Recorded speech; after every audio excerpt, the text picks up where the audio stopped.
yo estaba orando y yo decía, Señor, ¿de qué hablo? ¿Qué es lo que tú quieres decir? Y me vino así solo, de repente, viviendo en lo sobrenatural. ¿Entiende lo que es eso? ¿Alguien quiere abundar? Viviendo en lo sobrenatural. No es lo natural, está lo natural y lo sobrenatural. Estamos muy acostumbrados con nuestra mente humana, la cultura después de la ilustración, que somos muy racionales y lo que no se filtra por el cerebro o por la mente, no lo aceptamos. Y eso, aunque usted crea que no, ha ido, aunque la razón y la fe no son enemigas, el exceso de racionalismo mata la fe. Entonces, nos acostumbramos a vivir en lo natural. Y vivimos tan en lo natural que o nunca vemos lo sobrenatural, o si lo vemos que Dios lo hace con otros, o si lo vemos en nuestra vida, lo vemos hoy, y si acaso, jamás.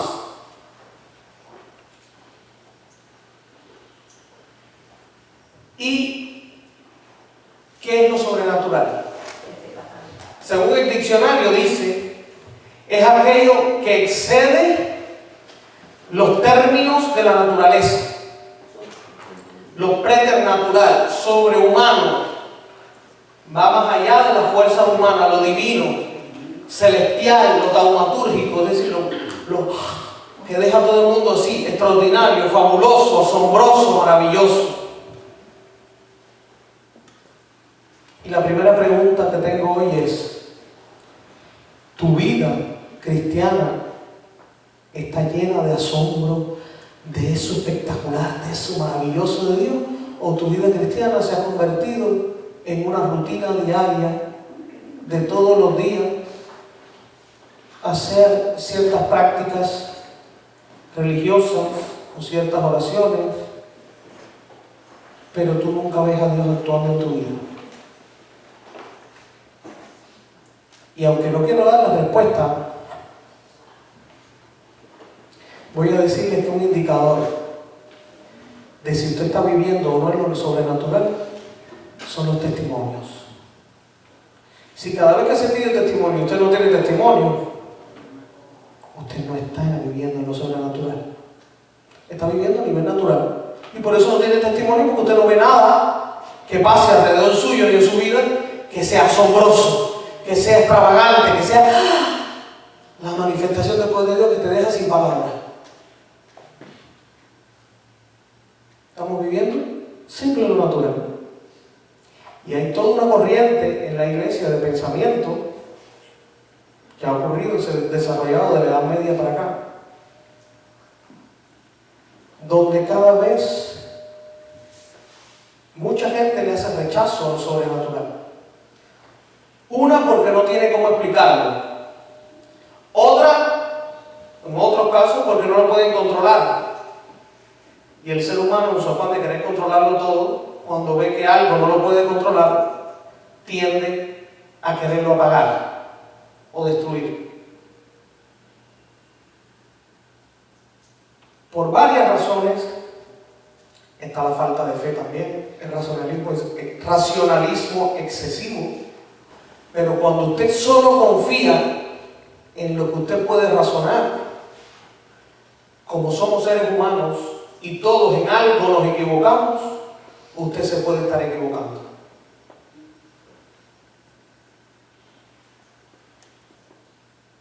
Como decía, esa tendencia ha ido a que muchos cristianos solo miren lo natural con ojos de fe, que está muy bien y que tenemos que hacerlo todos, pero no es solo eso.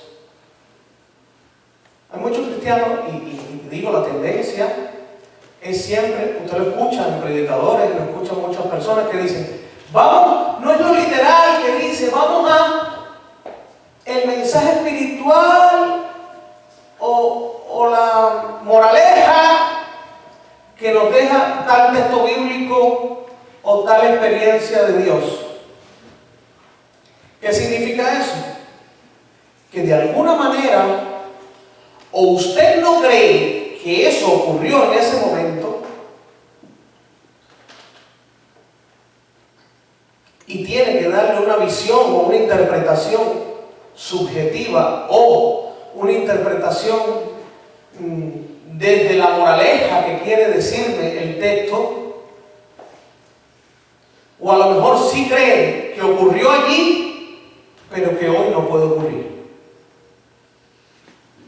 Y todas estas, como digo, criterios, formas de ver, están presentes en grandes cantidades de cristianos. Yo diría que la gran mayoría. Y hoy vamos a ver en la Biblia cómo vivía Jesús, los apóstoles y la Virgen María. Y vamos a ver si eso que ellos vivían es lo que estamos viviendo nosotros.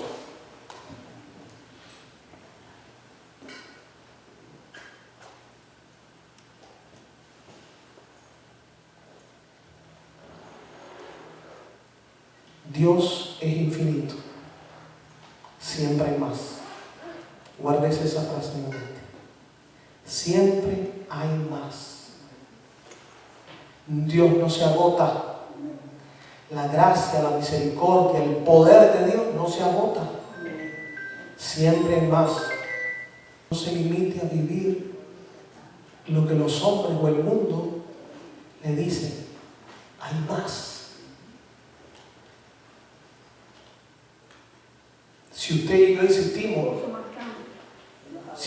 existimos, cualquier cosa puede existir. Si usted le pregunta a un médico, todos los millones de condiciones que se tienen que dar para que usted esté aquí parado o sentado hoy, o yo esté aquí, son tantos millones de coincidencias que es imposible la existencia humana si lo racionalizas. Y sin embargo, aquí estamos, ¿sí o no? Tú no estás ahí sentado, yo estoy aquí parado, tú estás ahí sentado, yo también. Entonces, si tú y yo existimos, cualquier cosa puede existir. Cualquierita. Claro, no todo existe. No tenemos ni revelación divina ni nada que exista los vampiros, ni cosas así. No todo existe, pero de poder existir, sí podría. No existe, pero podría. Porque si yo existo, que exista Él, pues como que no hay mucha diferencia, ¿verdad? Pero como se sabe de lo natural, muchas veces, muchas cosas no las aceptamos como reales o divinas o manifestaciones de Dios. Y como decía, hay una tendencia en querer espiritualizar siempre todo lo que está en el texto, en la palabra de Dios, y convertirlo simplemente en una enseñanza.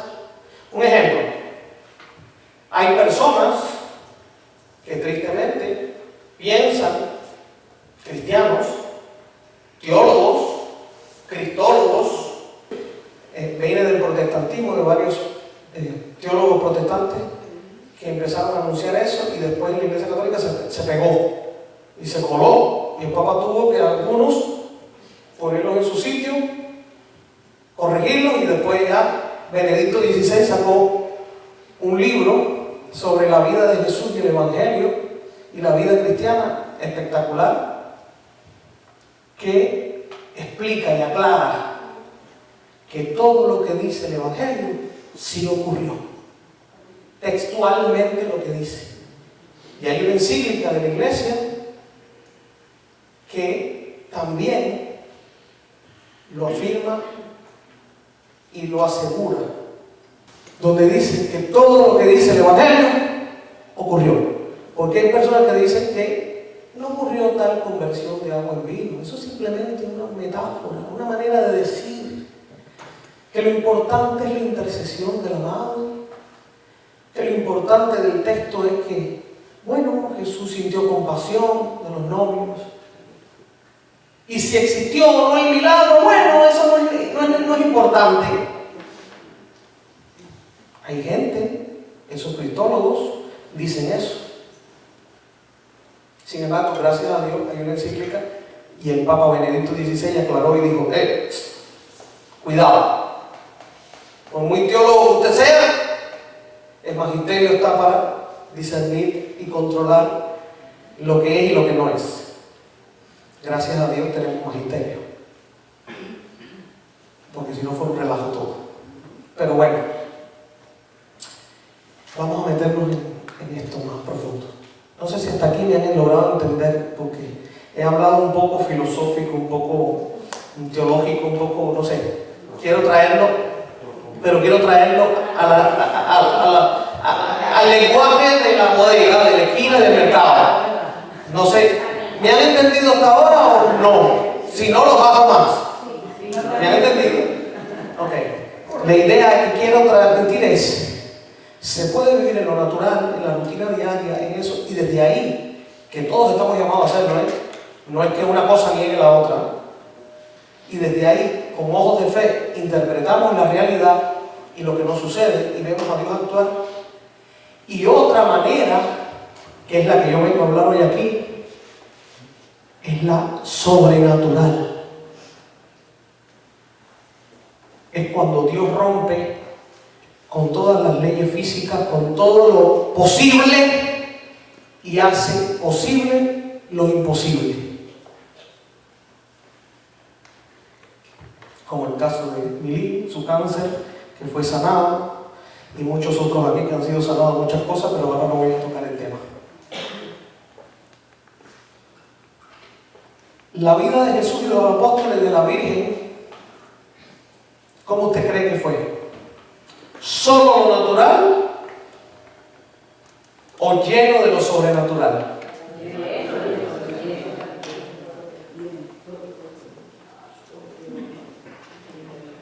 Y la pregunta viene entonces: si Jesús vino a revelarnos la voluntad del Padre y vivió de manera sobrenatural, si los apóstoles y la Virgen María y todos los que estaban alrededor y las mujeres lo seguían y todos vivían experiencias sobrenaturales, es decir, no era solo para Jesús, porque si hubiera sido Jesús nada más, pues bueno, le pasó a él, pero todos los demás como que se quedaron ahí, es lo mismo que estamos nosotros. Sin embargo, vemos en la vida de todos ellos y después en la historia de la iglesia, de todos los grandes santos de la iglesia, vemos cómo lo sobrenatural era diario, era cotidiano, era normal, y lo sobrenatural se convertía en algo puntual. No es una cosa extrema de que, bueno, ocurrió en mi vida hace 50 años o en la vida de fulano hace 20, Dios se manifestó, sino que es algo frecuente.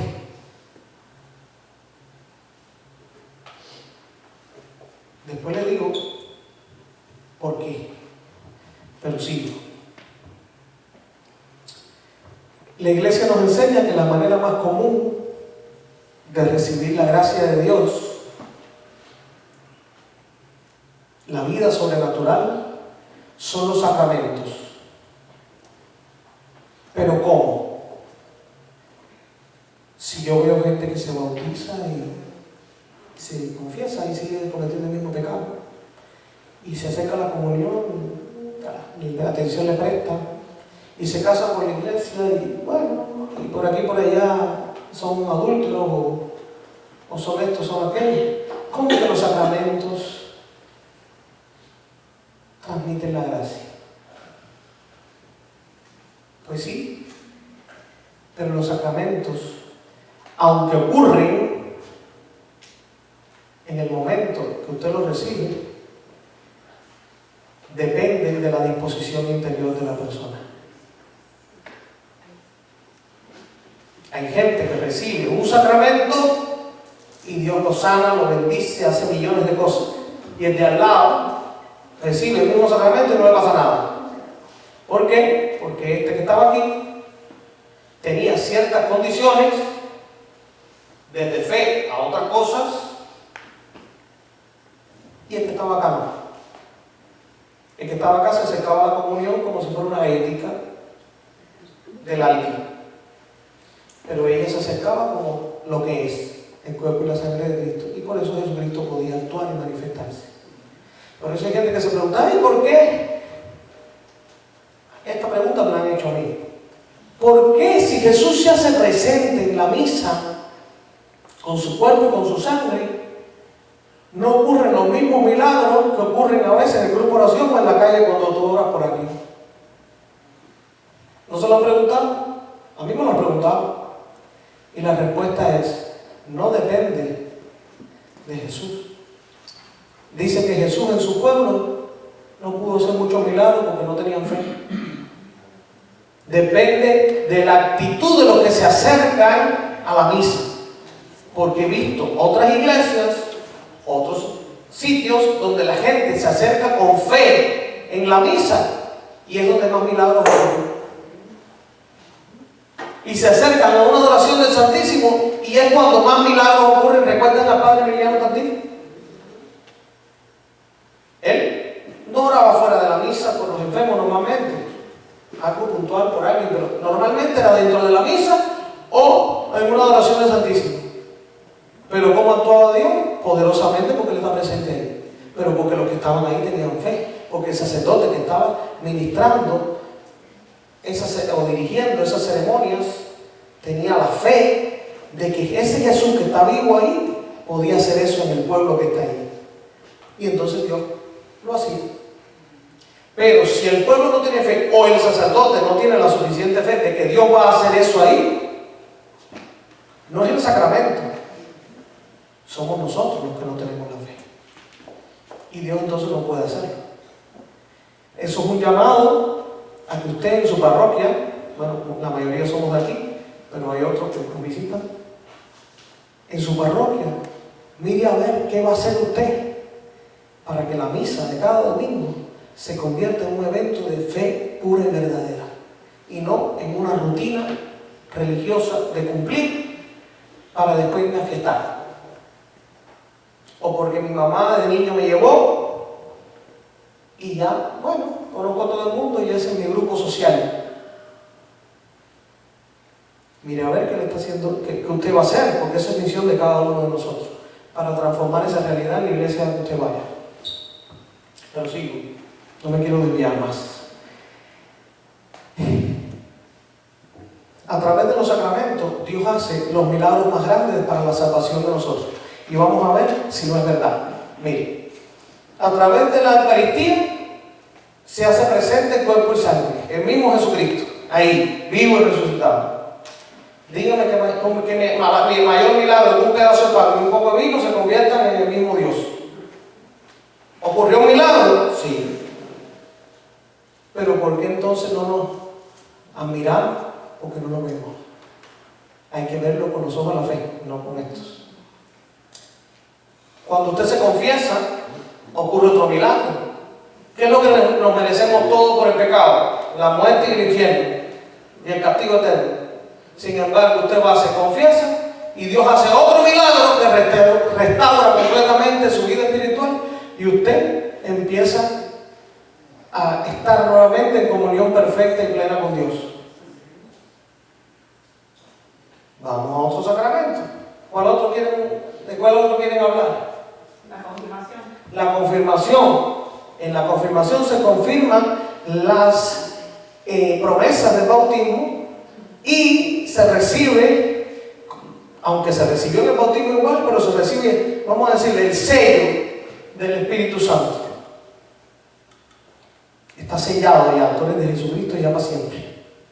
Cuando una persona se confirma con la fe suficiente y necesaria, desde los padres de la iglesia hasta testimonios más recientes como el del padre Darío Betancourt, las personas experimentan lo mismo de Pentecostés. Lea a los padres de la iglesia antigua, los 4 primeros siglos, y verá que muchos hablan, Orígenes, varios, hasta el mismo San Agustín, varios hablan de que cuando confirmaban a la gente empezaba a manifestar, hablaban en lengua, o profetizaban, o recibían dones y carismas para la sanación o la liberación, y muchas cosas de estas. Sin embargo, durante la Edad Media, como que todo eso se apagó y quedó nada más que para los grandes santos. Y para un pueblito Italia, que ahora no me acuerdo el nombre, que después fue destruido cuando en la época de los nazis, a ese pueblito iba el Papa Juan XXIII y tenía mucha comunión con esa gente, y el Papa Juan XXIII fue después que hizo el concilio, en el 62 al 65, y él allí, en ese pueblito, no existían ni médicos, ni doctores, ni nada. Desde el siglo XIII, esa gente vivía idéntico a la iglesia de Pentecostés. Oraban por los enfermos y todo el mundo se sanaba. Decían y el Papa Juan XXIII iba ahí. Por eso el Papa Juan XXIII se sintió motivado a movilizar el Concilio Vaticano II. Y fue cuando dijo: abramos las puertas y ventanas de la iglesia para que el Espíritu Santo renueve los signos y prodigios de Pentecostés. ¿Pero por qué? Porque él lo había visto. ¿Dónde? En ese pueblito. Después les busco el dato, porque se me olvidan. A mí, mi memoria y los nombres somos fatales. Pero el Papa Juan XXIII iba ahí y asistía ahí. Entonces, decía del sacramento de la confirmación, todavía he terminado, pero un momentito. En ese pueblo, en grandes santos, como fue San Felipe Neri, también experimentó que una bola de fuego bajaba del cielo, que le entró por la boca y le bajó y le quemaba por dentro y cayó al suelo. Ellos no le llamaban descanso del espíritu, pero es la misma experiencia. Y cuando se levantó, tenía un don de sanación y de milagro espectacular. ¿Qué fue eso si no fue Pentecostés? Entonces, y así usted lea la historia de los santos, verá que muchos ocurrieron esas cosas. Y el padre Darío Betancourt contaba que a un grupo de jóvenes, ellos hicieron un experimento aquí en los Estados Unidos y los prepararon diciéndole que en el día de la confirmación iba a ocurrir lo mismo que en Pentecostés, que se acercaran creyendo que eso era posible. Y ese día de la confirmación, delante del obispo, todos los jóvenes que estaban allí y toda la iglesia vio cómo se le posaron lenguas de fuego en la cabeza a cada uno de los jóvenes que iban siendo confirmados. ¿Por qué? Porque cuando usted pone la fe, le está dando a Dios la posibilidad de actuar. Si usted quita la fe, pues Dios no lo puede hacer. Pero mire lo importante que es la predisposición personal para que la gracia y el poder de Dios se pueda manifestar. Si usted cree que Dios solo se manifiesta en lo ordinario de la vida, usted nunca va a ver lo extraordinario, porque siempre lo que usted cree es esto. Entonces le quita a Dios la posibilidad de actuar extraordinariamente, porque Dios no lo va a obligar nunca a creer. Dios lo va a invitar, pero nunca obligar. Sigo. No voy a pedir los demás sacramentos uno por uno. Después todos tienen su bendición y su unción, pero no, el tema no es de los sacramentos. El tema aquí se menciona los sacramentos para que usted sepa que los milagros más grandes para la salvación personal y el crecimiento espiritual personal y la santificación personal, Dios los da a través de los sacramentos y de los 7 dones del Espíritu Santo. Dice el Catecismo de la Iglesia Católica que están dados por el Espíritu Santo para la santificación personal. Sin embargo, hay otras realidades que son las que nosotros conocemos como carismas, que no son dadas para la santificación personal. ¿Para qué son dados los carismas? ¿Pero qué más? ¿Para qué? Si yo tengo un don de sanación, ¿puedo pedirle a Dios para que me sane a mí mismo? Es para los demás. Entonces, ¿los carismas son para quién? ¿Los dones del Espíritu para quiénes son? No, los dones. Los dones, 7 dones del Espíritu Santo son para quién? Para yo santificarme con la recepción y a través de la recepción de los sacramentos y el uso de esos dones. Pero los carismas no son para mí, son para el otro. El único carisma que dice que es para edificación personal es el don de lenguas, dice San Pablo. El único que es para edificarte a ti. Los demás son para los demás, no son para ti. Entonces, pasando este punto de los principales milagros, pero que a la vez son los que no vemos, ocurren a nivel espiritual, pero son los principales, porque son los que nos llevan a la vida eterna. Usted puede tener dones y carisma y irse para el infierno. Usted puede recibir los sacramentos y entonces va para el cielo, aunque si no los recibe bien también puede ir para el infierno. Pero bueno, ¿por qué? ¿Dónde lo sabemos? Cuando dice Jesús al final: vendrán muchos en el último día y le dirán: Señor, en tu nombre expulsamos demonios, hablamos en lengua, sanamos los enfermos. Y Jesús le dice: apártense de mí que no los conozco. Porque los carismas no son para uno, son para los demás. Pero los dones y los sacramentos son para uno, la santificación personal. Entonces, aclarado el punto, ¿lo tienen claro? ¿Para quién son los dones y los sacramentos? Para yo santificarme, para yo crecer. ¿Los carismas para quién son? Para el servicio de los demás. Es decir, para la evangelización. Por eso San Pablo nos motiva a desear sanamente y profundamente los dones y carismas del Espíritu Santo. Esta serie de manifestaciones carismáticas que ocurren fuera, se puede decir, aunque aparentemente están fuera de los carismas, porque los carismas que habla San Pablo en 1 Corintios, todo el mundo los conoce. ¿Cuáles son? A ver si se lo saben. No. Esos son dones del Espíritu Santo de crecimiento. Los carismas, ¿cuáles son? Habla 1 Corintios 2. No. Las virtudes teologales, ¿cuáles son? Fe, esperanza y caridad. ¿Y de las tres, cuál es la mayor y más importante? El amor, la caridad. 1 Corintios 13, al final. 1 Corintios 12, antes, él habla de los carismas y después dice en el capítulo 13 lo del amor, porque los carismas, si no son ejercidos desde el amor, son como campanas que resuenan. Por eso que Pablo habla así. Nosotros tenemos la Biblia con capítulos y versículos. Cuando Pablo escribió, no estaba pensando ni en capítulos y versículos, un tema que él estaba desarrollando, y en ese tema tocó el tema del amor. ¿Por qué? Explicando que los carismas tienen que ir por el amor, porque si no van por el amor, son como una campana que resuena. Entonces, igual que todos los actos de caridad, si doy comida a los demás, si doy de beber, si doy ayudo, pero es nada más para la gloria mía, de nada sirve. Entonces, ¿cuáles son esos carismas? ¿No? ¿Quién se sabe los carismas? Si no conoce los carismas, ¿cómo los van a recibir? Tiene que conocerlos. ¿Cuáles son? Carismas, ¿cuáles son? El don de lengua, el don de sanación.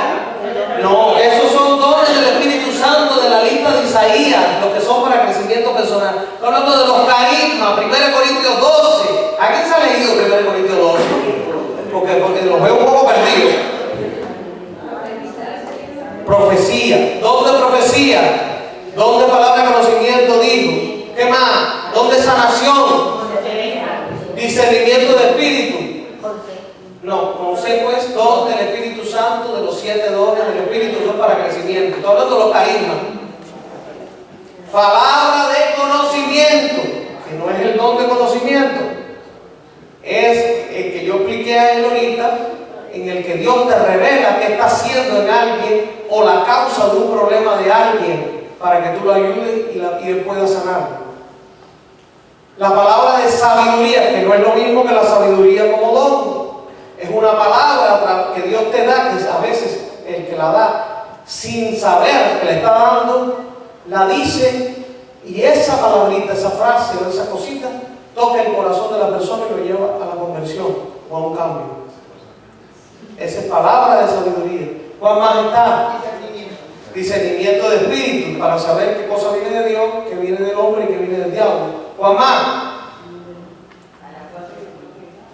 La interpretación de lengua. También está. Es cuando solo hay un error en muchas personas en la iglesia que creen que el don de lengua es solo profético. El don de lengua se manifiesta de muchas maneras. Una de ellas es profecía en lengua, y esa es la que necesita interpretación. Cuando es oración en lengua, alabanza en lengua, canta en lengua, no necesita interpretación. Porque hay gente que para callar el don de lengua dice, no hay quien interprete, que se calle y que no oren en lengua. No. Eso es profecía en lengua. Pero el don de lengua se manifiesta de tres formas más: canto, alabanza y oración, independiente a la profecía en lengua. Y la única que necesita interpretación es la profecía en lengua. O usted puede pedirle que su oración en lengua a Dios le dé la interpretación, porque hay muchas personas que cuando no tienen una solución o están buscando una respuesta de Dios para algo o cómo hacer algo, oran en lengua, después le piden a Dios la interpretación, y cuando Dios le da la interpretación le da la respuesta de cómo hacer las cosas.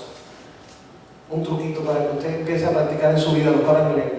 Y el que no tiene don de lengua, pídalo. Entonces, ya saben más o menos cuál es el don, entonces, de entre todos esos carismas, donde más se manifiesta el poder de Dios. Me faltó uno, el carisma de fe, que no es lo mismo que el don de fe, ni de la virtud teologal de la fe. El carisma de fe es aquel que cuando la persona está haciendo una oración o se encuentra con una situación de alguien, la persona tiene la certeza absoluta, sin nada de duda, de cómo debe actuar y qué hacer, y decirle al paralítico, levántate en el nombre de Jesucristo. Ese acto de fe, eso se llama carisma de fe, que es independiente a tener fe, porque usted tiene fe y usted no siente eso, ¿verdad? Por alguien. O a veces lo siente pero tiene duda. Cuando es carisma de fe no hay duda. Es una cosa que dice, ¿y cómo yo me lancé y dije eso? ¿Y cómo yo hice tal cosa? Ese es carisma de fe. Recuerden, la fe, mire, para que usted vea todo lo que hay que aprender. Esta serie de manifestaciones carismáticas a las que yo me quiero referir hoy, yo sé que es denso el contenido, yo lo siento, y hay muchos que yo sé que me están un poco como que perdidos en lo que estoy hablando, porque no se habla mucho. Pero yo quiero referirme a las partes. Hay un carisma que abarca todas estas realidades, y es el carisma de milagros. No milagros del esposo Kiko. El carisma de milagros. ¿Qué es el carisma de milagros? A ver, ¿alguien sabe? A ver. Hay sanaciones milagrosas, pero no es el mismo carisma. Ahí están combinados. Un ejemplo, en la sanación de Milín, de cáncer, hubo varios carismas manifiestos, porque primero dio la palabra de conocimiento de sacerdote, primer carisma. Segundo carisma, la sanación, pero no fue una sanación regular. Recuerden, el don de sanación es como que más como un tratamiento médico, vamos a decirlo así, pero hecho por Dios. Sí, Dios te puede sanar al momento, Dios te puede sanar progresivo, Dios te puede sanar parcial, te puede sanar total. El don de sanación va en ese sentido, y de enfermedades que la ciencia a través de un tratamiento médico te puede curar. El don de sanación se manifiesta en esa área. Pero cuando una sanación es milagrosa, cuando la ciencia no tiene explicación para lo que acaba de ocurrir. Entonces ya ahí se mezcla otro carisma más, para que usted vea que todos los carismas no actúan independientes, actúan entrelazados unos con otros y mezclados. En el caso de Milín, ¿cuántos carismas hubo? Palabra de conocimiento, sanación y milagro. Y a lo mejor carisma de fe también. Pero bueno, no lo puedo asegurar. Pero mire cuántos carismas a la vez se manifestaron en una misma curación. Entonces, esa idea de que tal carisma de esta persona no, usted tiene el Espíritu Santo y el Espíritu Santo es el que da los carismas y Él los mezcla, hace como quiere y en el momento que quiera le da el carisma que necesita para resolver la situación que está delante de usted. No piense más en que yo tengo tal carisma o el otro tiene tal carisma, no. Todos tenemos todos los carismas en el sentido de que tenemos el Espíritu Santo y el Espíritu Santo es la fuente de todos los carismas. Entonces, como decía, las manifestaciones carismáticas que ocurren fuera de la lista clásica esta, aunque pueden estar enmarcados dentro de los milagros, es infinita, porque Dios es infinito. Un ejemplo, le pongo. Dentro de un mismo carisma, a cada persona se le manifiesta de manera diferente. Ejemplo, ustedes, ¿cuántos han escuchado a alguien orar en lengua? Levante la mano. Ahí. ¿Tú has escuchado 2 veces a 2 personas orar en lengua igual? No. Es decir, en cada persona se manifiesta diferente. No solo eso. ¿En don de sanación? ¿Usted ha visto varias personas que tienen don de sanación, sí o no? El que lo haya visto. ¿Las dos lo hacen igual? No. Una tiene un estilo, otra tiene el otro, otra tiene una manera de hacerlo porque el Espíritu Santo a cada cual le da su manera. Voy más allá. Una curación común aquí y en muchos lados. Las sanaciones de los problemas en la rodilla. Aquí está él, que se sanó también. Está Mariana, sanada de la rodilla. Está Ana, sanada de la rodilla. Las 3 curaciones fueron totalmente diferentes. Hay gente que hace un acto de fe y se sana, y viene alguien atrás que tiene el mismo problema y hace el mismo acto de fe y no pasa nada, porque Dios no te ha dicho a ti que te va a sanar así, se lo dijo a Él, a ti te quiere sanar de otra manera. Entonces, no copiemos como estructuras, mentalidades, porque Él hizo esto, cuando yo lo haga también Dios lo va a hacer conmigo. Puede que sí, pero no necesariamente. También hay, como que lo veo, hay veces que Dios quiere que tú sanes primero tu espíritu para poder sanarte la rodilla, porque tú viniste a saber por el problema de la rodilla, pero si te quitas el problema de la rodilla, no va a venir a eso. Hay gente que le pasa eso. Hay una prédica que yo digo que son los obstáculos para la curación. En la medida que usted va quitando esos obstáculos, es más fácil la curación de su enfermedad. Pero si usted no lo quita, de alguna manera está bloqueando la acción de Dios. Pero bueno, sí. No quiero detenerme ahí, que esta es la parte más teórica. Después voy a lo práctico. Como digo, en este mundo de los milagros estarían los signos y los prodigios, pero que son el poder de Dios desplegado en su vida y la de los demás alrededor de usted, sin necesidad de llamarle un carisma de milagro. Usted ve signos y prodigios y cosas que ocurren. Y ahora voy a empezar a contar algunos ejemplos de cosas que se empiecen a ver. El signo, recuerde siempre, el signo es algo que refiere a aquello que señala. Es decir, si usted ve un signo ahí que dice exit, ¿qué significa? Que si hay una emergencia, usted puede salir corriendo por ahí. ¿Sí o no? Pues, de esa manera, los signos que Dios da son revelándole a usted su presencia, su existencia, su poder, su amor, su misericordia, muchas realidades, y para que usted siga por ese camino. Y un prodigio es algo que está fuera de lo normal, es tan extraordinario, tan maravilloso, de que no le queda duda a nadie de que fue el poder de Dios mismo el que lo realizó, superando, como decía, las leyes físicas que conocemos. Ejemplo, fulanito se quemó los ojos con ácido. Es que estaba tratando de acordar, estoy refiriéndome a un testimonio real, pero es como carne viva. Se quemó los ojos un hombre, no podía ver, por tanto, los ojos quemados. Y cuando oraron por él, Dios lo sanó. Sintió como que 2 escamas se caían de sus ojos y empezó a ver. Eso es un prodigio, una sanación milagrosa, porque 2 ojos quemados que empiecen a ver de repente, eso es un milagro. Entonces, por eso, otro ejemplo, San Juan Bosco decía que una vez que estuvo, recuerdo ahora, que no tenían comida para darle a los niños, él estuvo orando y cuando regresó el granero estaba lleno de comida. ¿De dónde salió? Un milagro. Porque Dios rompió las leyes de la naturaleza y llenó el granero de trigo o de la semilla, no recuerdo cuál era esa, maíz o qué era, yo no recuerdo qué semilla era, pero la llenó.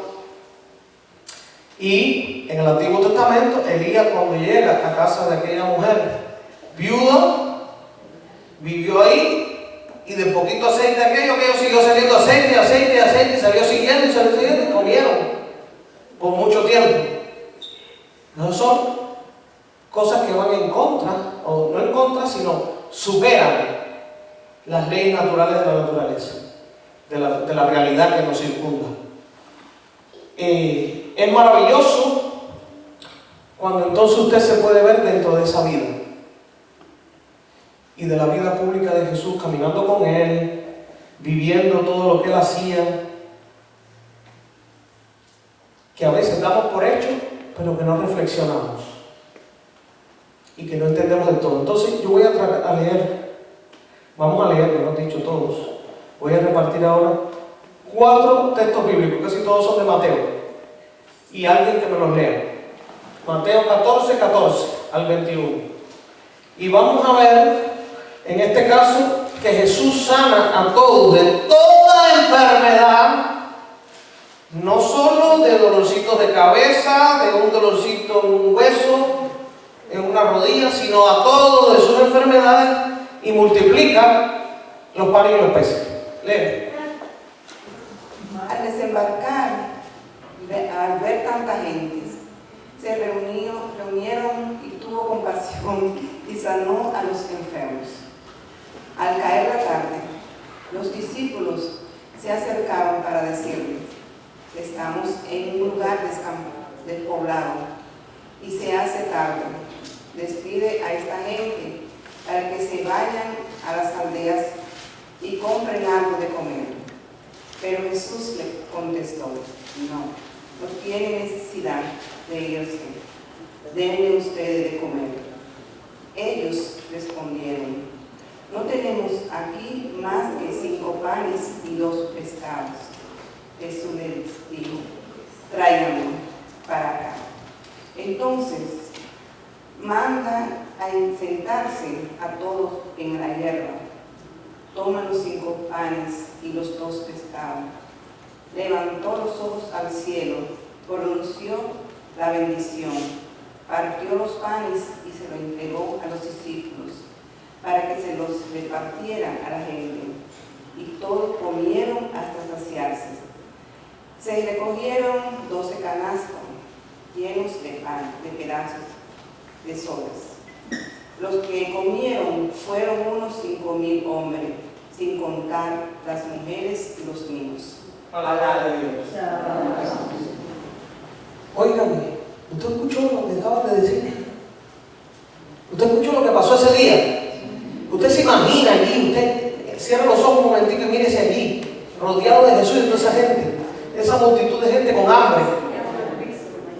Y que de repente con 2 panes y 5 panes y 2 peces, de repente Jesucristo multiplicó aquello y comieron sin contar mujeres y niños, que las mujeres, como usted ve, son las que más vienen a la iglesia. Los hombres son los que menos vienen. Y dice que 5,000 hombres, imagínense, las mujeres habrían ese día como 10,000. Más los niños, 5,000 más. 20,000 personas más o menos, tiro yo, que comieron ese día.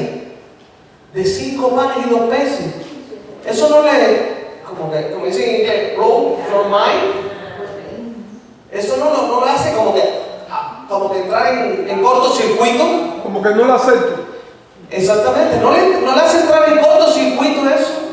¿Y usted por qué entonces se preocupa tanto de que si no tiene dinero, que si no tiene esto, que no tiene aquello? Si Dios puede multiplicar la comida, Dios puede hacer milagros. crea para que Él pueda hacerlo. Y dice que sanó ese día a todos los enfermos que estaban ahí. No a uno ni a otro. ¿Cuántos aquí están enfermos? Levanten la mano. ¿O están aquí por orar por algún enfermo? 1, 2, 3, 4, 5, 6, 7, 8, 9. Muchos. Dice que Jesús los sanó a todos. No a unos sí, otros no, a todos. Vamos a leer ahora Mateo 14, 25 al 33, cómo Jesús camina sobre el agua. Antes del amanecer, Jesús vino hacia ellos caminando sobre el mar. Al verlo caminando sobre el mar, se asustaron y exclamaron: «Es un fantasma», y por el miedo se pusieron a gritar. Enseguida Jesús les dijo: «Ánimo, no teman, que soy yo». Pedro contestó: «Señor, si eres tú, Si eres tú, manda que yo vaya a ti caminando sobre el agua». Jesús le dijo: «Ven». Pedro bajó de la barca y empezó a caminar sobre las aguas en dirección a Jesús. Pero el viento seguía muy fuerte, tuvo miedo y comenzó a hundirse. Entonces gritó: «Señor, sálvame». Al instante, Jesús extendió la mano y lo agarró diciendo: «Hombre de poca fe, ¿por qué has vacilado?». Subieron a la barca y cesó el viento, y los que estaban en la barca se postraron ante él diciendo: «Verdaderamente tú eres el Hijo de Dios». Palabra de Dios. Pero usted está viendo, no es porque sea bonito, usted está poniéndose en ese momento. Usted se imagina que en la piscina de su casa alguien empieza a caminar, o que usted vaya a la playa de Miami Beach y que de repente el barquito en el que usted se subió a pescar se empiece a hundir, o pase algo y usted ve a alguien caminar sobre el agua. ¿Qué hace usted? ¿Se queda así como está ahora así? Ay, sí, él caminó por el agua. ¿Qué haría usted? ¡Ah! Que lo que hicieron los apóstoles. ¿Qué hicieron los apóstoles? Dicen que se asustaron, empezaron a gritar, empezaron a... ¡Ah, fantasma!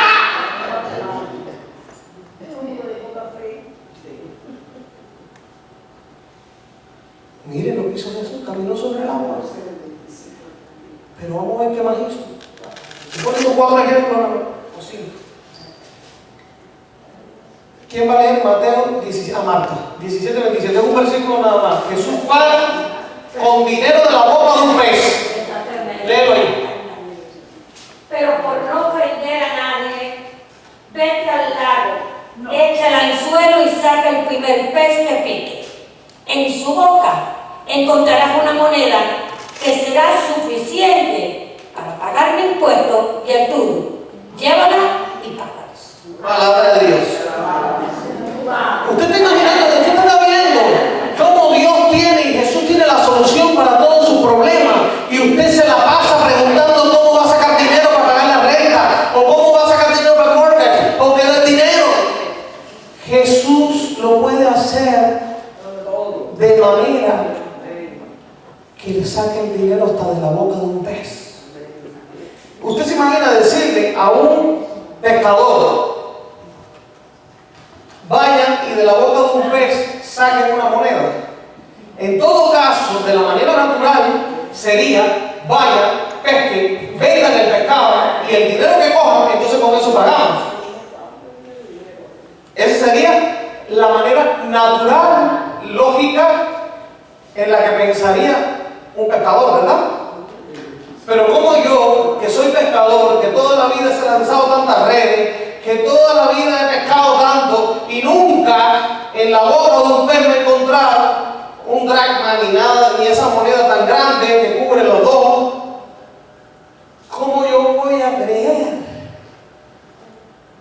Pues él creyó, lanzó, sacó el pez y pagaron los impuestos.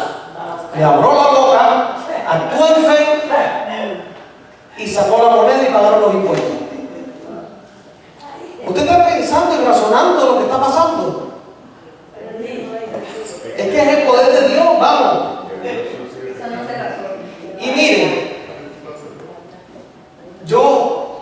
Aquí yo conté el testimonio de eso una vez. Yo una vez estaba necesitando un dinero y yo soy muy cuidadoso de contar mi dinero porque cuando uno tiene poco, uno lo cuenta. Entonces, yo tenía mi dinero contado. Y cuando estaba en esa situación, eso fue aquí, un martes, un día entre semana, pero lo conté un martes aquí. De repente, metí la mano en el bolsillo de un saco, de un traje de estos que yo tengo, y salieron $400 que yo no esperaba de ninguna parte. Y que estoy seguro que yo no tenía. Pero alguien me contó aquí que trajo una prima, no me acuerdo quién fue, a un grupo de Maús que estaba sin trabajo.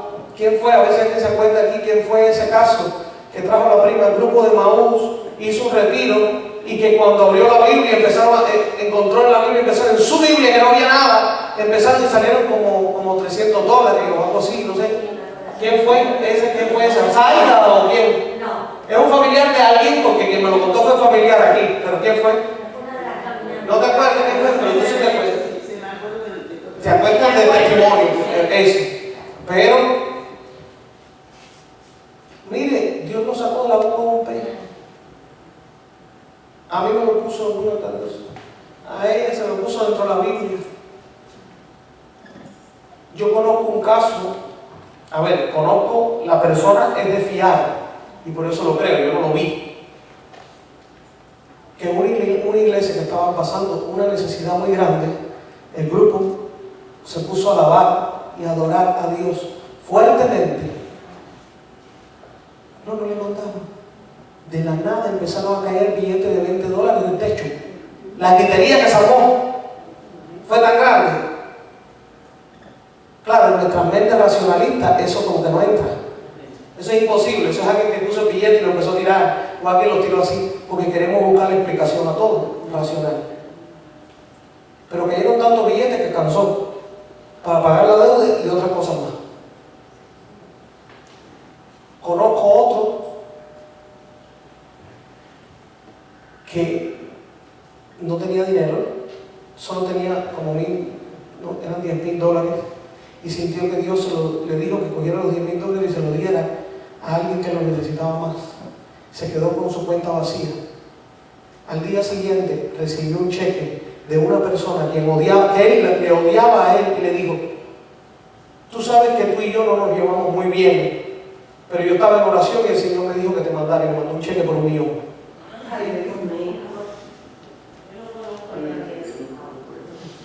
Pero porque no tenemos la fe. También.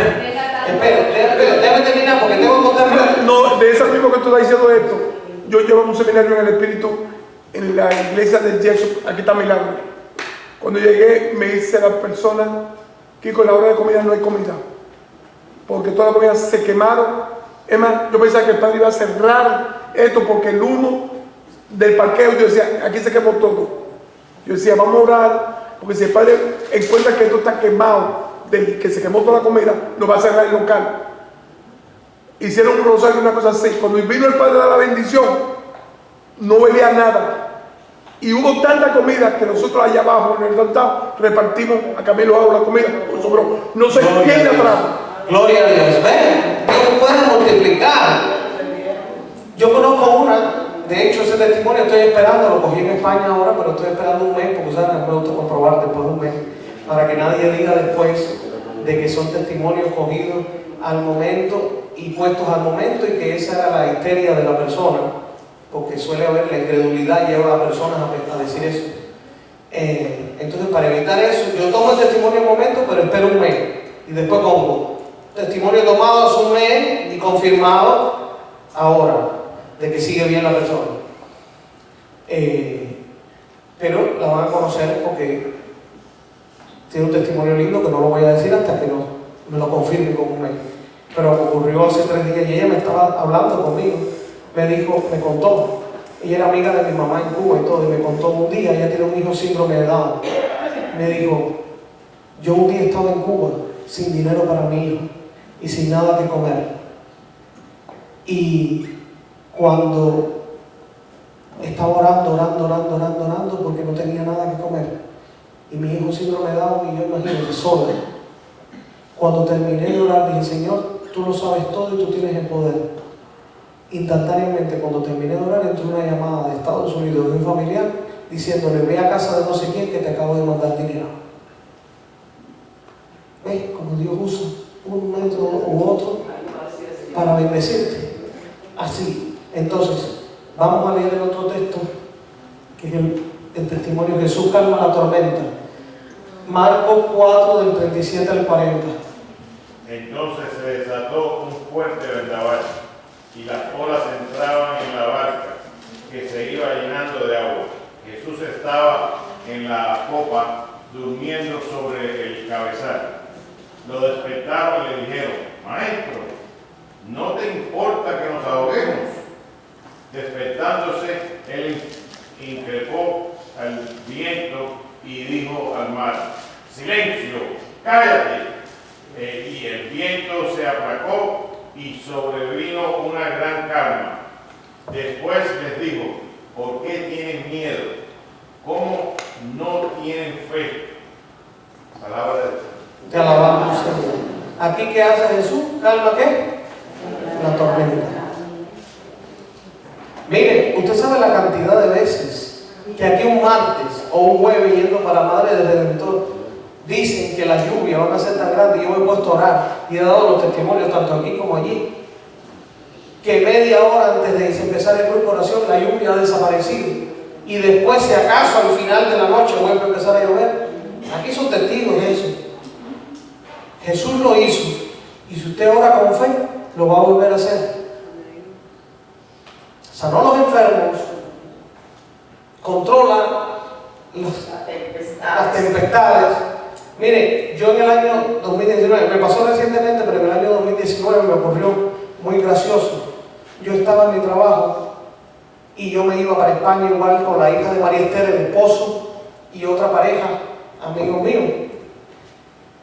Y teníamos cuadrado ese viaje a España, a Grecia, a Santorini, a Barcelona, fuimos a Madrid, a muchos sitios. Y venía un huracán directo a cruzar Miami. Búscalo, año 2019, septiembre.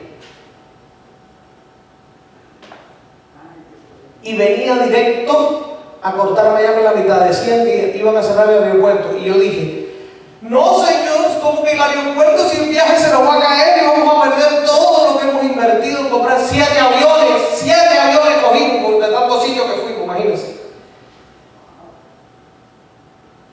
Todo ese dinero. Y yo me levanté en fe y le dije delante de todos mis trabajadores que trabajaban en el Room to Go, ese de la 17. Le dije, van a ver ahora el poder de Dios. Y todos se rieron. La que era como asistente mía, se burlaba, porque ella tiene otras creencias. Y me decía, sí, no te va a pasar nada, no va a pasar. Y se reía, porque dice, ya tú perdiste el viaje, ya tus vacaciones se echaron a perder, las va a pasar aquí. Y yo, no. Y me levanté y dije, en el nombre de Jesucristo, huracán fulano, no me acuerdo cuál era, en el nombre de Jesucristo ahora mismo te ordeno que te vayas y te largues de aquí, vete por otro lado. Mire, una hora después, usted lo puede buscar porque está, empezó a subir en forma de escaleras el huracán por todo el borde de los Estados Unidos y vino pasando por allá, por North Carolina, por allá arriba, por allá bien lejos, fue que entró. Y venía a atravesar Miami a la mitad. Y empezó a subir en forma de escalera. Están ahí, búsquenlo en Google. El huracán del 19, para que usted vea la trayectoria, cómo eso que usted ve ahí, esa escalera que empezó a hacer el huracán ocurrió una hora después de haber hecho esa oración. Y cuando ocurrió, todos ellos se quedaron así. Pero jefe, porque me decía jefe. Y les dije, para que crean. Porque cuando usted ve la gloria de Dios, no le queda otra que hacer así. Y se le cae la quijada y se le sale agua. Pero bueno, imagínense vivir así. Estos son algunos de los textos y ejemplos de la vida sobrenatural que rodeaba a Jesús y que vivían los que lo rodeaban a él. Desde la madre, las demás mujeres, como decía, los apóstoles. ¿No es interesante y emocionante vivir así? ¿Algunos de ustedes viven así? ¿Usted ve diariamente el poder de Dios? Pero no solo de forma natural, estoy hablando de lo sobrenatural. De forma natural todos lo vemos. Porque fulanita me quiere, porque yo quiero fulano, porque sale el sol, por las plantas, por el universo. Estoy hablando de forma sobrenatural. ¿Usted lo ve todos los días, de verdad? ¿Usted lo ve todos los días, de verdad? No nos engañemos. Que si usted lo viera todos los días, usted, cada vez que yo me encontrara con usted, usted tuviera 5 testimonios que darme. Y me paro aquí a pedir testimonio y no me da ni uno. Entonces no lo ve todos los días. No mienta. Pero los apóstoles sí lo veían todos los días. Los primeros cristianos se veían todos los días. No son privilegiados. Fueron los que creyeron. El problema es que vivimos en una sociedad que eso ha influenciado hasta la iglesia, donde la gente no quiere creer ni en la iglesia. Y le costó trabajo también. Sí, claro. Porque Mira el otro como le pidió meter los dedos. Después que resucitó. Y sin embargo. Y ellos vieron.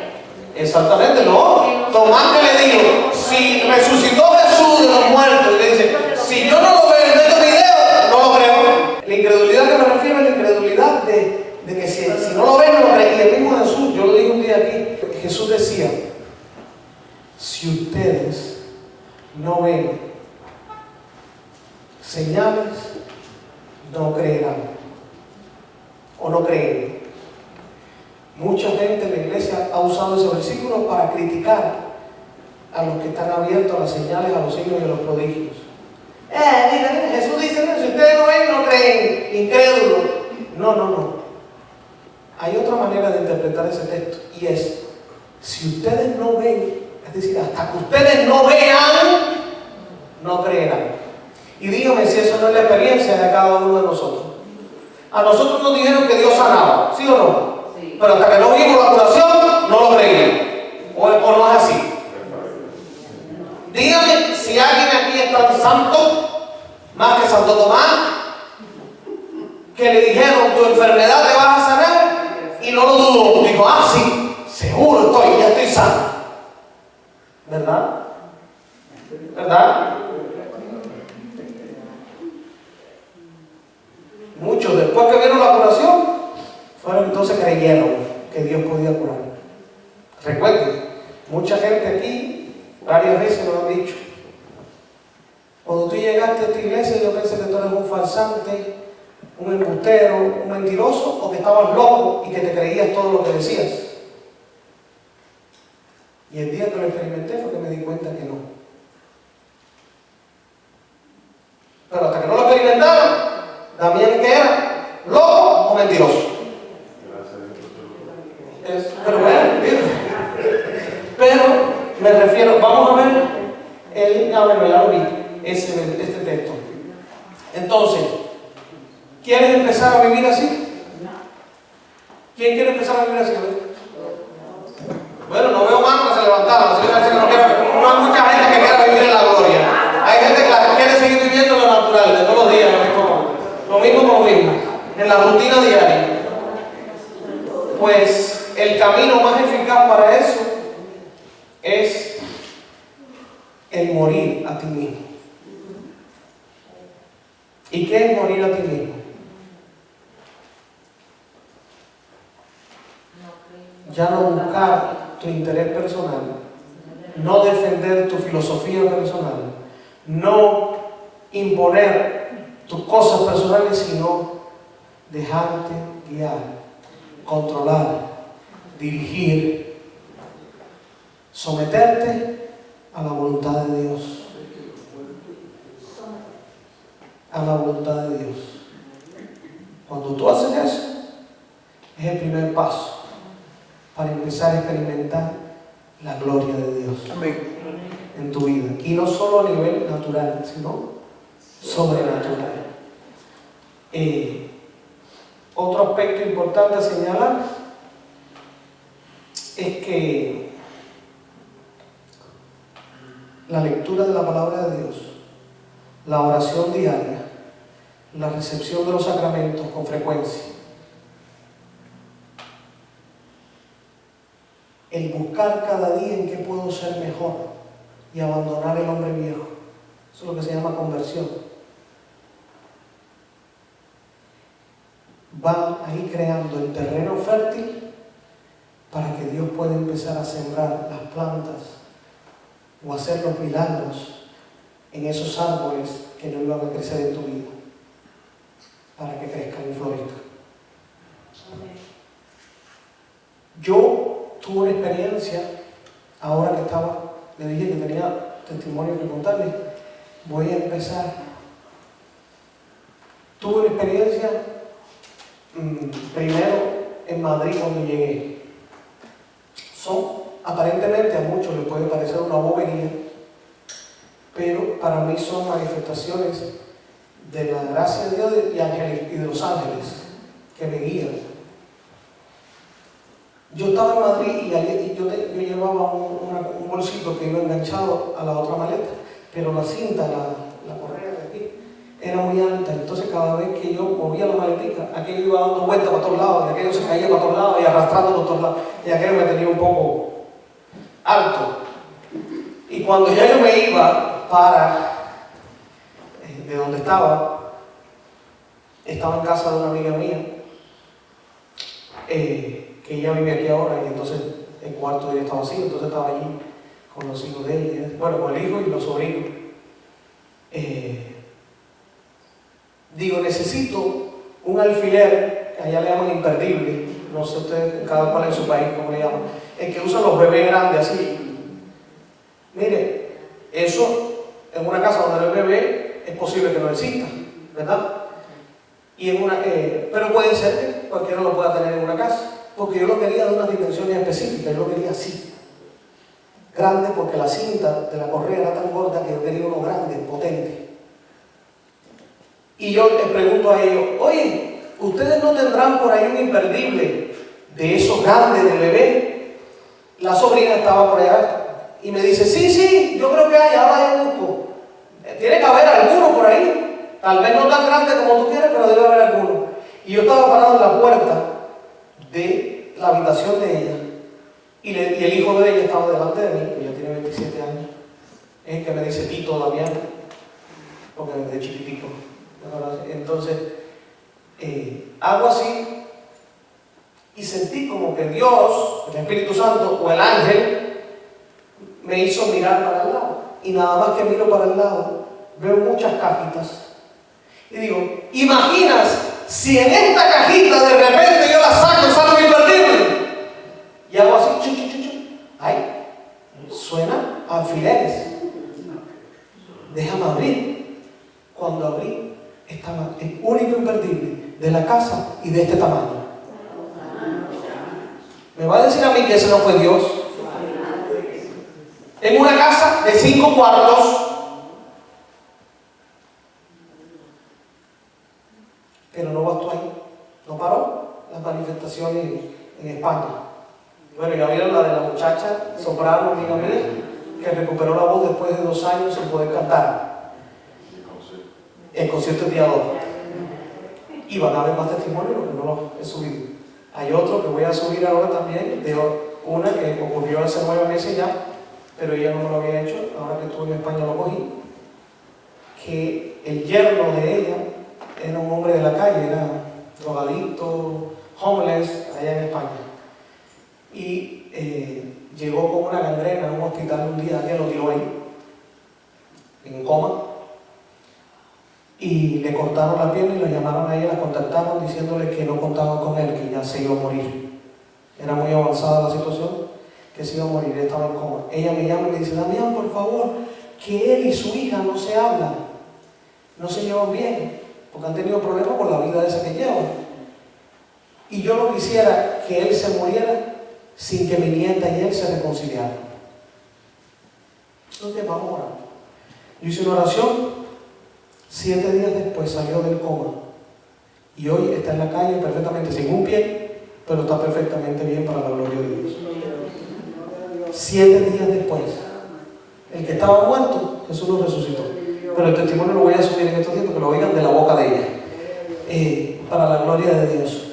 Y llego a Milán, estoy una noche durmiendo, y cuando estoy durmiendo veo una cosa negra, como todo negro así delante de mí, y yo tenía una espada.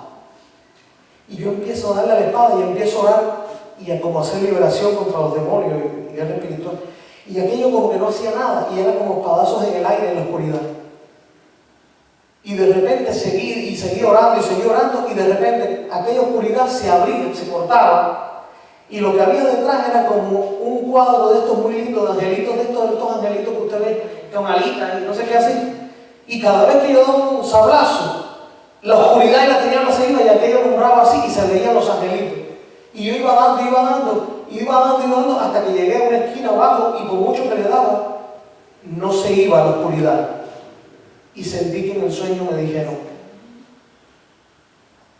Dios te acaba de regalar el don de ver en lo espiritual.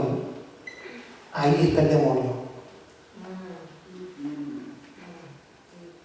Lo vencí, después me desperté, y mire lo que ocurrió el día siguiente. Voy con Marilyn, que usted la conoce. Voy con Marilyn a la catedral de Milán, que es donde hice el anuncio de la Ayuno. Bueno, entro a la catedral de Milán y Marilyn se me pierde, porque esa catedral es llena de gente, para arriba y para abajo. Se me pierde Marilyn. Bueno, ya la encontraré allá afuera, yo me esperaré en la puerta, así algo. Pero lleno de gente. Y en una de esas me pongo a mirar la hoja del altar principal, porque son cosas gigantes. Usted no se imagine, esto no es nada, ni la iglesia de nosotros no es nada. Imagínense 10 veces la iglesia de nosotros, o 20 veces el templo que cosas gigantes, majestuosas, que tú miras por todos lados y tú dices: ¿cómo hicieron esto tan grande? Bueno, y de repente yo estoy mirando como una tumba que había abajo del altar así, y mirando, entró una rejita y todo el mundo mirándome, y le hice una foto y no sé qué. Y siento que Marilyn me hace así con la espalda y me dice: ¡ay, qué bueno! ¡Te escuché toser! Y dije: esa es la voz de Damián. En esa iglesia tan grande, y vino corriendo no sé dónde, y me encontró de espalda, y yo tirándole fotos ahí abajo, encontró un grupo de gente. Dígole: pues yo no he tosido. Dice: ¿cómo que no? Si yo escuché tu tos y por la tos me dirigí hasta donde estabas tú, y mira, te encontré aquí. Digo: bueno, chica, yo no tosí, pero bueno, si tú lo dices. A veces uno tose inconscientemente, a lo mejor lo hice sin darme cuenta, pero yo no tosí. Salimos de la catedral y entramos en el museo de enfrente, que hay otra iglesia, San Genaro, o sea, no sé qué, y un museo que hay. Había realidad virtual para ver cómo habían sacado todas las piedras de la catedral y cómo lo hicieron y cuándo lo hicieron. Entonces, yo me pongo la realidad virtual y Marilyn se va y se vuelve a meter Marilyn entre toda esa multitud de gente. Digo: bueno, la buscaré afuera, si no veré cómo la encuentro, no sé qué. Y voy pasando por la puerta del baño de mujeres. Pero un baño de entre todos los baños que hay, aquello gigante. Imagínense, gente. Y en el mismo instante que yo voy caminando por la puerta, dice Marilyn: ¡ay, qué bueno que cantaste! Te encontré. ¿Yo? Yo no he cantado. Bueno, pero preguntarle, ustedes cuando la vean, pregúntenle si eso es verdad o no. Digo: yo no he cantado. Dice: ¿cómo que no? Tú acabas de cantar. Marilyn. Digo: mija, tú eres loca, ¿cómo que adentro en este museo me voy a poner a cantar? ¿Tú quieres que me caigan, me saquen de aquí a patada? Dice: pues yo estaba en el baño, que también se había perdido, y yo dije: bueno, esperaría a Damián afuera a ver cuando aparezca y si lo veo. Y yo escuché tu voz cantando mi nombre, y por eso salí corriendo por la puerta, y cuando voy caminando así, sale aquella mujer por la puerta y dice: ¡Damián! Porque aquello estaba oscuro. Y yo: ¿tú estás loca, chica? Dice: no, te escuché cantar y por eso te me habías perdido. Digo: yo no he cantado. Miren esas cositas que van pasando. Para mí son manifestaciones del ángel. El ángel mío le estaba como buscando por aquí y por allá. Después, ¿qué pasó? ¿Qué? Y después me ocurrió una cosa que los dos la vimos, no entendí, pero me llamó también mucho la atención. Porque como estaba viviendo cosas sobrenaturales todos los días, me llamó mucho la atención. Todavía estoy tratando de entender qué me quiso decir Dios. O a lo mejor ya sé lo que me quiso decir que más allá de lo humano está lo sobrenatural. Llegamos y pasamos por una tienda donde venden turrones en Madrid. Y le estaba enseñando, queriendo enseñar un restaurante cubano que se llama La Negra Tomasa, que está pasando por la Plaza del Sol aquí en Mano Izquierda. Y nos encontramos una tienda de turrones que se llama 1880, que es muy famosa, está regada por toda España. Pero la más grande ya habíamos ido, que está para el otro lado, para la Plaza Mayor. Y cuando vamos caminando por esta pequeña, dice, ¡ay, mira otra tienda de turrones! Y está el hombre en la puerta con muchos trocitos de turrón para que la gente lo pruebe y engancharte para que entres y compres. Y el hombre llega y se pone a comer turrón y dice el hombre, Damián, este es el que tienes que comer. Y yo me quedo así y digo, ¿de dónde me conoce este hombre? Y me quedo así, digo, Marilyn no me ha dicho mi nombre, que este hombre se supo mi nombre y me acaba de decir, Damián, este es el que te tienes que comer.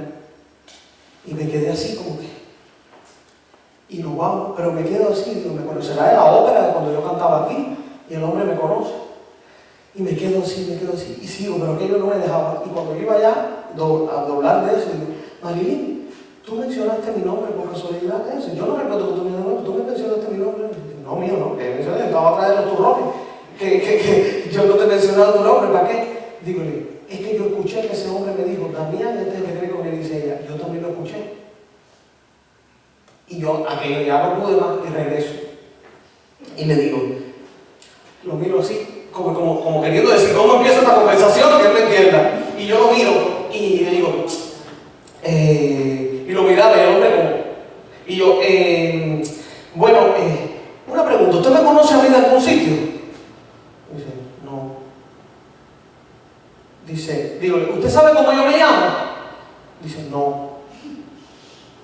Digo, entonces como usted, ella y yo lo oímos decir, Damián, el que tienes que comer es este. Dice, yo no dije eso. Yo jamás dije tu nombre, yo jamás dije que tienes que comer esto. Yo estoy aquí en la puerta y les brindé, pero yo nunca te dije a ti que tenías que comer eso.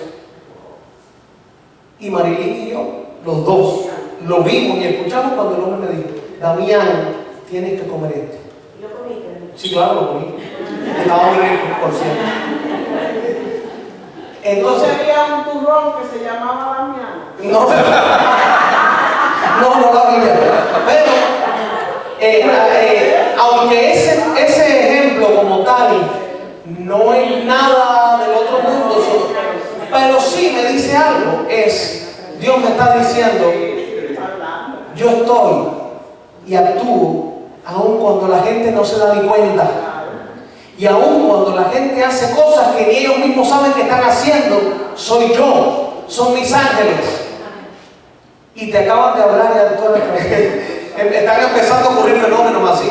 Entonces por eso lo cuento, porque como estamos hablando de vivir en lo sobrenatural, es importante irse dando cuenta de estas cosas que pasan. Ir siendo consciente y a la vez abrirse a que Dios no pueda hacer más en la vida de uno. Hay santos que han levitado orando, San Martín de Porres levitaba, no sé qué, los otros entraban en éxtasis, no sé qué, y nosotros no vemos eso. Pero por la poca razón que hacemos. Por la poca razón que hacemos. Mire, hay curaciones y liberaciones que hemos visto de muchas personas. La misma profecía que pasó con Guimara y Nelly, que estaba Fátima estaba conmigo ese día. Y el hijo de ella, ese testimonio que lo mandé, el hijo de ella llegó, que había estado cuadrapléjico porque tuvo un accidente y estaba ya caminando, pero llegó. Y yo le dije, ay, vamos a orar por ti. Y él me dice, no, mejor por mi mujer que acaba de perder al primer bebé que íbamos a tener. Y oramos por él. Y cuando estábamos orando, yo le dije, proféticamente, es decir, declaré proféticamente sobre él, dentro de 9 meses, cuando llegue el día, tu esposa va a parir a su primer hijo. Y el 26 de julio la tuvimos aquí, que vino al nacimiento del niño. Y fue profético. 9 meses exactos después nació el niño. Entonces, cuando usted ve esas manifestaciones del poder de Dios, ella sana de cáncer, el otro, Nelly, tantas curaciones que han habido aquí, usted dice, wow. Pero Dios quiere que eso sea común en tu vida. No que sea una cosa de una vez en la vida, de una vez al año, una vez cada no sé qué. No, quiere que tu vida diaria esté tan impregnada de la bendición de Dios y que tú seas tan apóstol. Apóstol no es ser muy cristiano para ti, es atraer a otros hacia Él. Que tú evangelices. Cuando tú evangelizas, los dones y carismas, ¿para qué son? Para la evangelización, para los demás. Entonces Dios se va a manifestar y va a sanar, va a liberar, va a restaurar familia, vidas y de todo. Y recuerden siempre que hay más. Nunca se le olvide que hay más. Si tú has visto hasta aquí, hay mucho más. Cuando ves hasta aquí, hay mucho más. Cuando ves hasta aquí, hay mucho más. Y Dios te lo va a ir revelando poco a poco. Es un proceso que tenemos que entrar. Y la adoración, voy a tocar este punto rápido, la adoración, esa que logramos cuando cantamos y repetimos una misma canción, que todo el mundo ya le empieza a meditar, como el rosario, que la gente lo reza y repite lo mismo, y en la medida que lo va repitiendo, como aquello que va calando más, y va calando más, pues la adoración funciona igual. Eso que hacemos, que cantamos, usted dirá, ay, ¿por qué cantan la misma canción tantas veces? Métase, hágalo y entenderá por qué. Porque empieza a calar y a calar y a calar, y cuando usted no se da cuenta, de repente está como que en éxtasis, así, delante de la presencia de Dios. Pero si usted se queda como espectador, no lo experimenta. Y el espectador dice, ay, qué aburrido, repiten la misma canción 50 veces. Métase, hágalo en su vida y hágalo para que usted vea el efecto que tiene. Aquí muchos somos testigos de eso, pero hágalo. No sé por qué sentí la necesidad de tocar esto y después vi risa por allá, parece que era para alguien. Por ahí. Dice Jesús sobre su vida sobrenatural y la de los apóstoles. Les aseguro que muchos ojos quisieron ver lo que hoy ustedes ven y no lo vieron. ¿Y qué dijeron los apóstoles cuando lo persiguieron? En los Hechos de los Apóstoles, capítulo 5, Señor, mira las amenazas, mira lo que dicen, alza tu mano para realizar signos y prodigios en el nombre de tu santo siervo Jesucristo, y danos valor para predicar tu palabra. Y damos a Dios valor para predicar la palabra, que eso es lo que más nos falta. Y por eso no vemos las manifestaciones del amor y el poder de Dios a través de los dones y carismas, porque no queremos hablar de Dios. Queremos respetar tanto a los demás, que ya no es respeto, es miedo, que no les predicamos que Jesucristo está vivo y tiene poder. Amén. Vamos a orar por los que tienen ahora problemas, para que Dios levante su mano, ponga su mano y sean sanos aquí todos los que tengan cualquier situación, en el nombre de Jesús. Ábrase no solo a lo natural, sino a lo sobrenatural también, y lo empezará a ver en su vida. Camine en lo sobrenatural, y es un proceso. Usted voy un poquito hoy y eso le afianza la fe, entonces mañana ve algo mayor, y eso le afianza la fe, y mañana ve algo mayor, y usted dice, wow, pero que estoy caminando como que en la gloria de Dios. De gloria en gloria te veo, dice la canción, ¿se acuerdan? Pues así mismo, de gloria en gloria, de gloria en gloria, no tengo tiempo ya, de gloria en gloria te veo, de gloria en gloria camino, y cada vez es más, y cada vez es más. Ábrase a esa posibilidad. Pida oración a otros que ya lo están haciendo, para que imparta esa gracia en ustedes también. Amén. Vamos a orar.